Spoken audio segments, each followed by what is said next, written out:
Hi, this is Peter Schweizer, and welcome to the Drill Down. We're talking to you today, and we're kind of grumpy. The reason is it's tax season. In fact, we're recording this on tax day, April the 15th. So we want to take this day to dissect the IRS, its abuses, its uses, its other manifestations.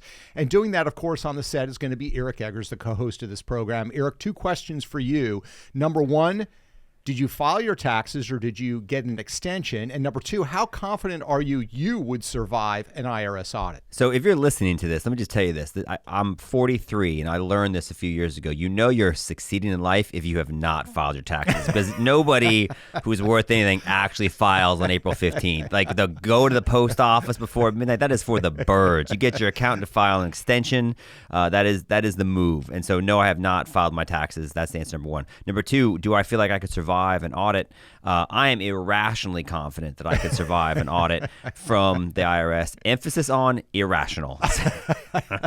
Well, it is that time of the year, and of course, we all recognize the role that the IRS has in collecting revenue, right? We have to have government services paid for, whether that's government services we really don't agree with or something we do, like the military or the justice system. But the bottom line is that taxes are a big part of our life, and the IRS and the way it functions affects us enormously. It has uses and it has abuses. So we're going to talk about that today, how the IRS functions, what are some of the scandals that have existed in the past, what is happening right now. In fact, you found a very interesting person we're going to discuss that I kind of thought had gone away. This was a person connected to the IRS scandals during the Obama administration when they were going after conservative groups. We kind of thought they cleaned house. Lois Lerner and all those people left.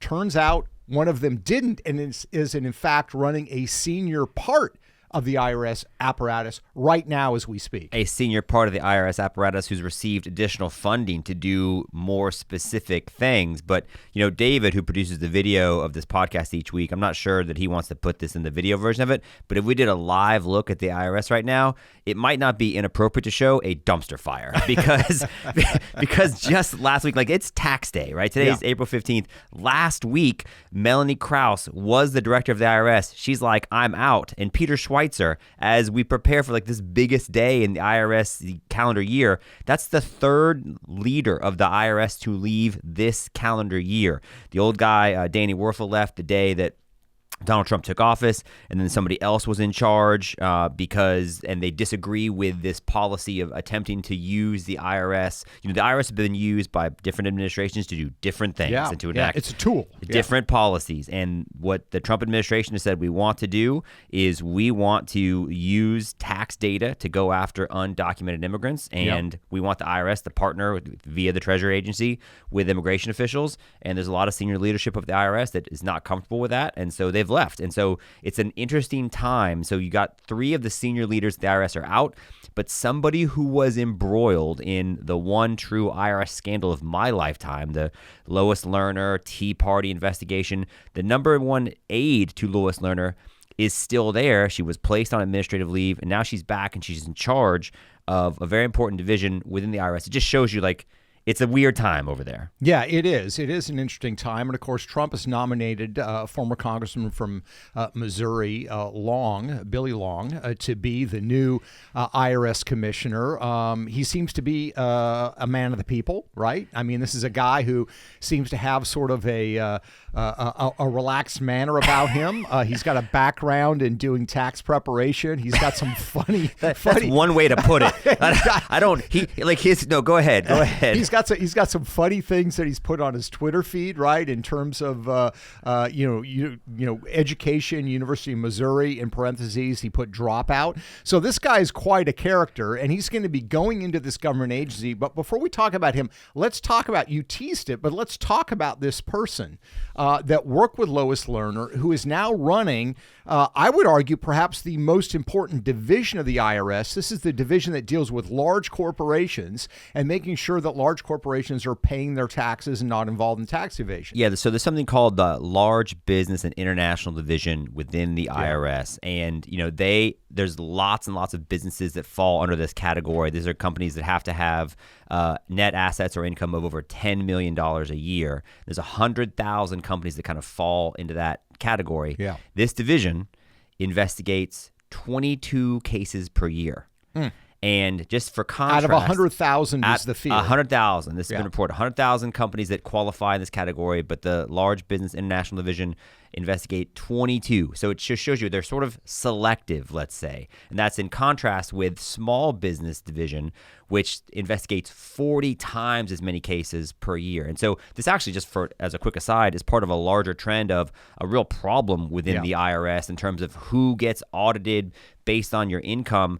63% of new audits in 2023 went to taxpayers with less than $200,000 a year in reported income, which you think makes sense. You want to defend the predatory practices of the IRS. Peter Schweizer, the floor is yours. Well, I wouldn't say defend their predatory practices, but the question is, so why is the IRS going after smaller businesses as opposed to large corporations? And part of the answer, not the complete answer, part of the answer is if you are a large corporation and you're earning a lot of revenue, I can guarantee you have an army of tax attorneys and accountants that are making sure that if you are doing things to shave off your tax burden, that you've got legal coverage. And so the easy pickings, as far as the IRS is concerned, is to go after the guy who's running, let's say, a lawn business and is pulling in $200,000 a year.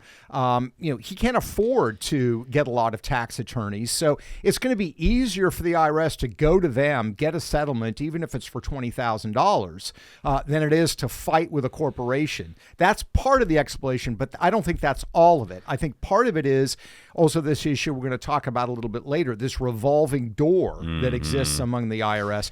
But first of all, let's get the name out there. Holly Paz is her name. She's a former IRS Commissioner Lois Lerner's top deputy at the agency as Lerner and the Obama IRS allegedly targeted political opponents. You said that she went on leave and she is now the head of the Large Business and International Division. I found this very interesting as to why she got a pass, why she was able to survive, and she was elevated during the Biden administration, correct? Yeah, elevated during the Biden administration and hasn't, as far as we can tell, never left. So if you look at, there's evidence of her being employed at the IRS. It's unclear when she came off of administrative leave, but it's kind of one of those things that was highly scrutinized. And so, so she's been elevated. She's been there. And actually, just as a quick aside on the Lois Lerner, Holly Paz thing, they gave testimony because the IRS had to come out and apologize, and they've settled for millions of dollars with some of those nonprofits and said, yes, we did inappropriately target conservative groups. It was quite the scandal under the Obama administration, and under Trump they settled. And but Lois Lerner attempted to get a seal on her and Holly Paz's testimony, saying that they would face death threats and real physical harm. Some people say, well, that is understandable. Other people would say it's further evidence of an attempt to cover up the actual nature of the scandal and what you were told to do. But now she is in charge of the Large Business International Division, and it's just interesting given that she has this background of being affiliated with a partisan focus of the IRS. Yes. And now she's part of this large group that's very selective. Yeah. And under the Biden administration, the Large Business and International Division was tasked to go after two specific. There was hey, here's what we're going to focus on. They got a lot of money during the Biden allocation, and they said, all right, on January 16th, they said we're going to go after sports industry losses. That's going to be added to the list of active campaigns. So people think about that. Who's in the sports industry loss category?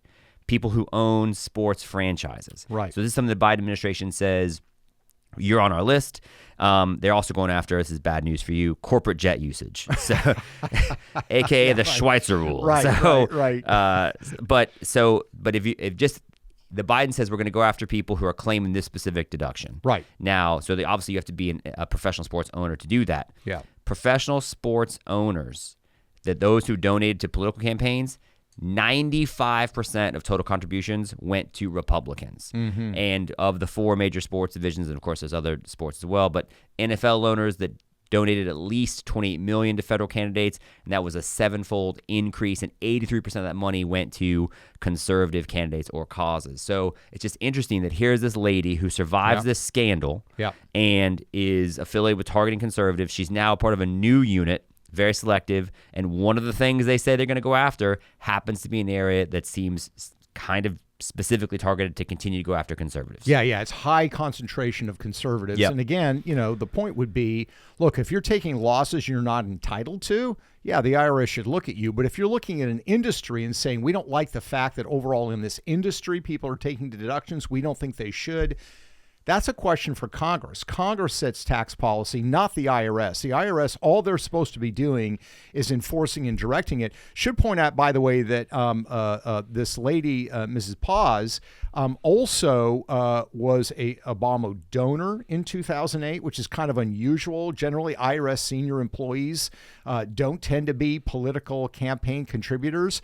And the scandal really emerged because she and Lois Lerner were targeting nonprofit organizations that were being formed, trying to get IRS tax exemption status, which they can certainly get if they put the name Tea Party in it.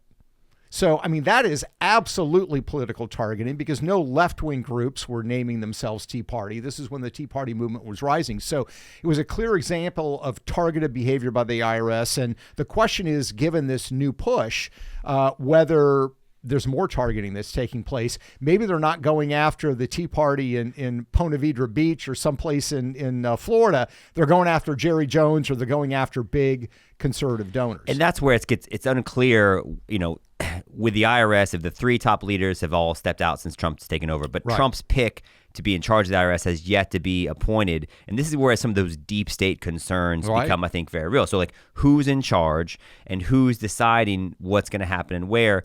And fun fact, the other sort of possible explanation about, like, this disproportionate focus on lower end, I think there's two things to consider. Number one, you talk about, like, the revolving door. Yes. and the relationships between, let's call it the white collar law defense firms and the people that work with the IRS. Listen to this.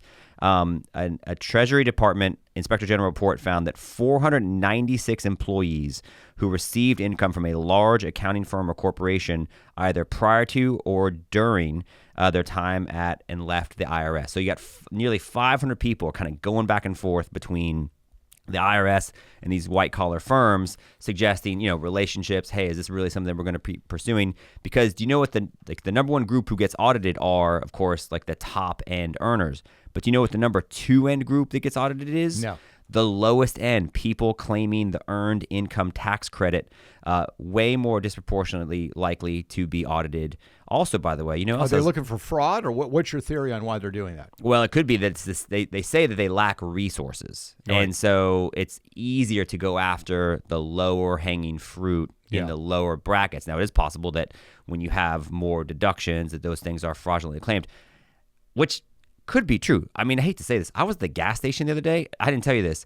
I saw a woman at the gas station with a purse. She literally had handfuls of Social Security cards in her hands. Oh, my gosh. And that's a thing, you Yeah. know? Oh, 100%. I mean, it's a huge problem. It's a huge problem. And the IRS should be enforcing and making sure things are happening. I think the concern, you were talking about the revolving door. The concern about the revolving door is the IRS has judgment in determining whether they go after a case or not. I mean, we saw this, remember, in the Hunter Biden case.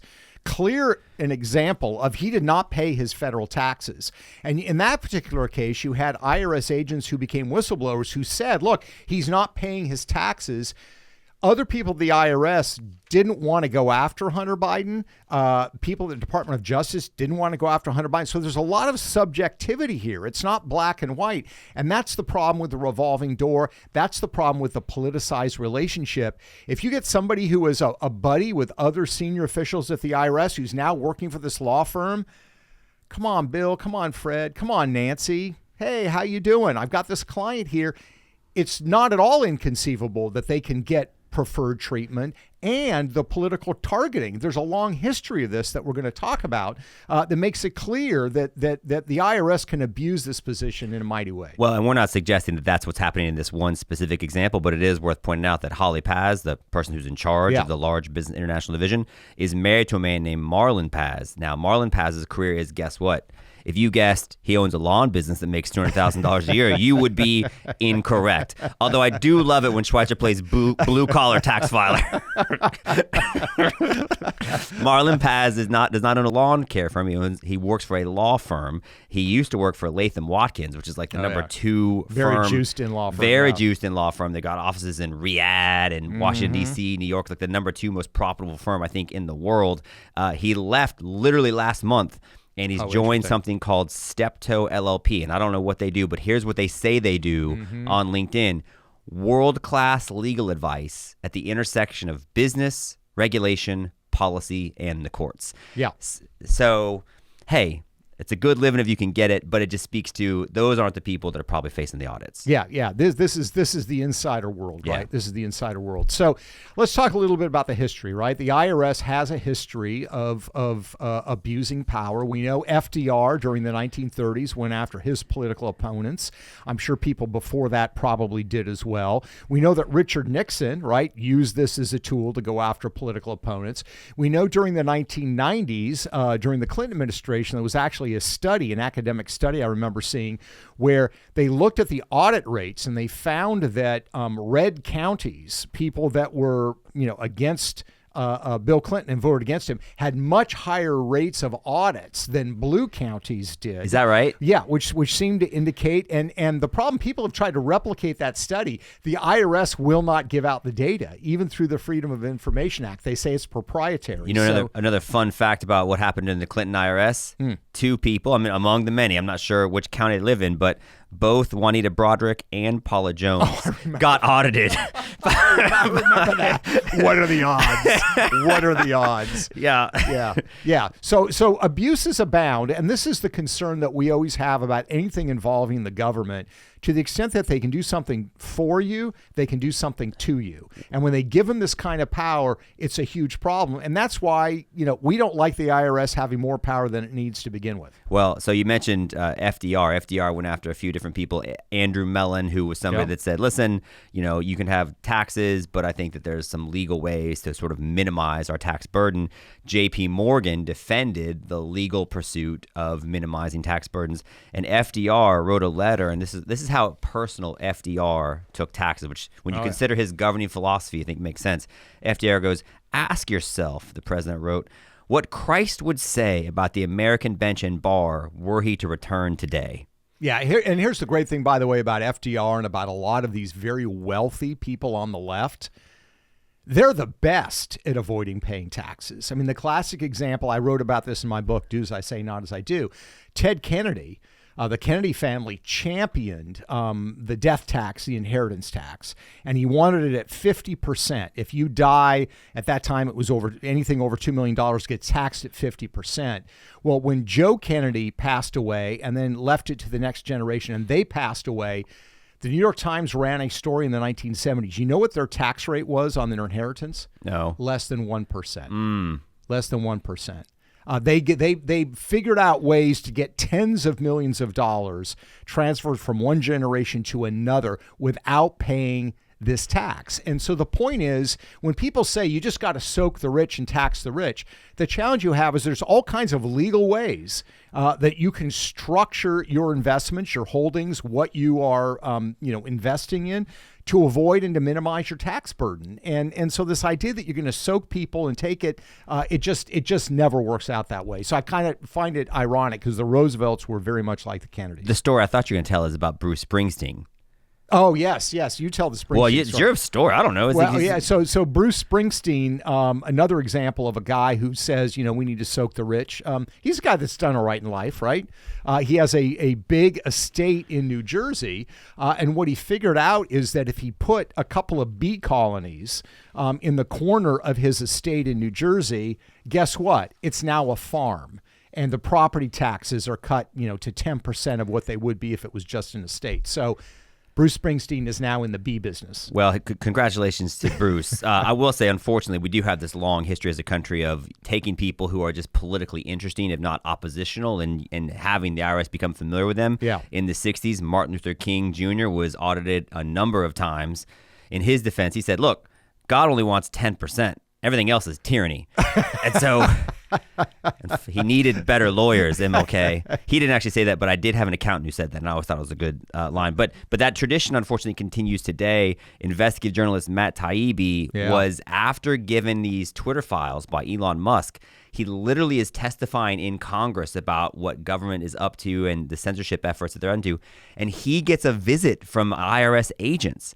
And they show up unannounced, and they're kind of calling him, and they're pretending that they're showing up because there's problems with previous filings of his, which turned out not to be true. Right. And that's a power that the IRS agents still have. Then another example, they showed up at some taxpayer's house in Marion County, Ohio.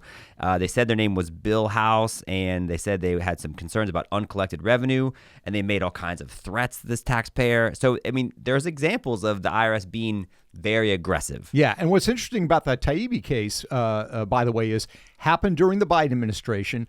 What were the Twitter files about? Part of it was about Hunter Biden's laptop. Mm-hmm. So you had the president of the United States, whose son is subject to investigative journalism by Matt Taibbi, and the president's IRS just happens to go after Matt Taibbi. This is the kind of thing that I think, concerns everybody and should concern everybody. And we need to call it out, whoever is doing it. But I'm optimistic that a Trump administration IRS will be, let's call it, more user-friendly.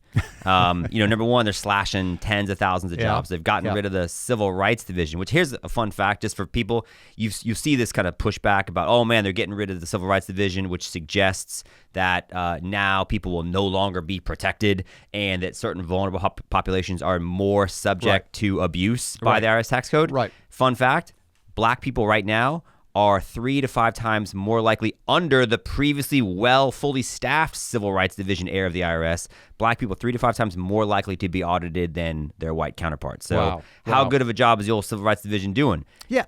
Get rid of them. Well, yeah, and here's the thing. I mean, why does the IRS need a Civil Rights Division, right? The issue should be, are you being treated fairly by the IRS? It shouldn't be a question of, maybe you needed a Civil Rights Division in the 1940s. I don't think you need a Civil Rights Division now. So I'm glad they slashed that. I'm glad they're slashing a number of the other employees. And I think the best thing that we could do for the country is to simplify the tax code. Well, right? Billy Long has called for, number one, so the pending potential future IRS commissioner has said he favors a flat tax. Now, that's not his call, but he does say favors a flat tax. He's also called for the potential elimination of the IRS.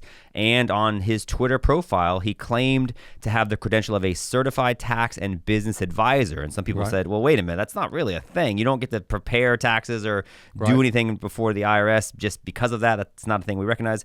Turns out you can actually earn that over a 3-day course in Florida. So there you go. I think that sort of portends a more user-friendly experience. And as I told you before, Billy Long, in addition to being a realtor and a former auctioneer and apparently lacking a college degree, was elected to Congress, where he replaced your favorite former members of Congress, Roy Blunt. So he does appear to be a man you can work with.